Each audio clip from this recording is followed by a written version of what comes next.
member of our committee, the gentleman from Georgia, Mr. Ferguson.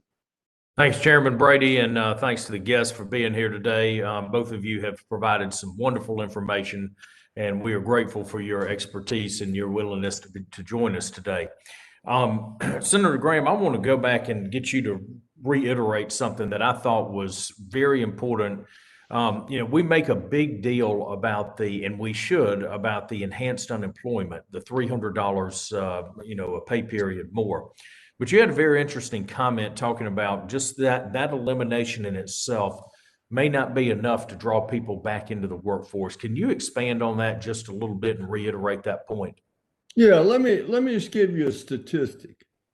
When the war on poverty started in 1965, 68% of all the prime work age workers in the bottom 20% of the income distribution worked, almost 70%.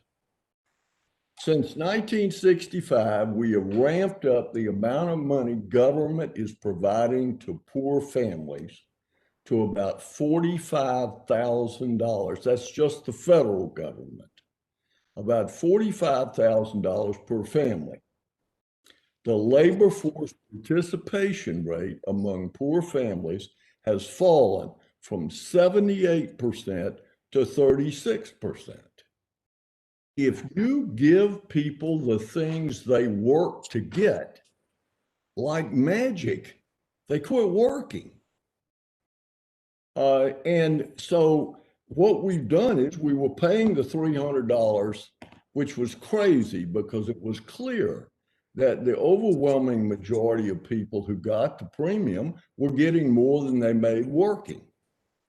Now we're providing a tax credit of $300 per child, which is going to again provide a benefit that normally people work for. The best housing program, education program, nutrition program is a job. It's not the government. And every time you give these things to people, you're going to induce fewer and fewer people to work. And that's basically the situation we're in now.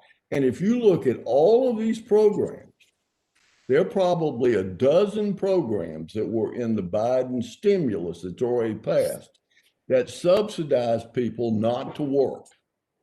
They don't go away with the $300 unemployment premium. And in the new bill they've got, it not only massively expands those benefits, but it extends them into the middle class. The highest labor force participation rate used to be in what's called the working class, the second 20 percentile of earners. But what happened with the war on poverty is their labor force participation didn't collapse, but it was reduced. So reward people at work, don't reward people who don't work.